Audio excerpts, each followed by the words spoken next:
Social మీడియాలో artificial intelligence పై జరుగుతున్న ప్రచారం, అది సృష్టిస్తున్న అసభ్యకర చిత్రాలు ఆందోళన కలిగిస్తున్నాయి. తెలుగు స్టార్ హీరోయిన్ శ్రీలీల గారు ఆర్టిఫిషియల్ ఇంటెలిజెన్స్ సృష్టిస్తున్న అసభ్యకర చిత్రాల గురించి మాట్లాడుతూ, తన చేతులు జోడించి ప్రతి సోషల్ మీడియా యూజర్ ను వేడుకుంటున్నానని, ఏఐ జనరేటెడ్ నాన్ సెన్స్ ని ఎంకరేజ్ చేయవద్దని, టెక్నాలజీని వాడుకోవడానికి దుర్వినియోగం చేయడానికి మధ్య చాలా పెద్ద వ్యత్యాసమే ఉందని చెప్పింది.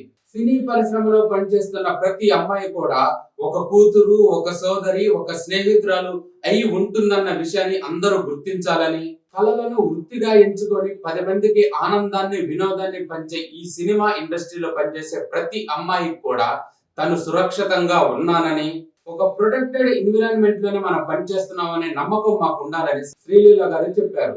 టెక్నాలజీ అనేది తమ ఆత్మ గౌరవాన్ని దెబ్బతీసే ఆయుధంగా మారకూడదని ఎమోషనల్ పోస్ట్ చేశారు శ్రీలీల గారు. టెక్నాలజీ అనేది మానవ మనుగడకు ఉపయోగపడాలే కానీ మానవ మనుగడని ప్రశ్నార్థకంగా మార్చేదిగా ఉండకూడదని మా మ్యాక్స్ టీవీ కూడా కోరుకుంటుంది.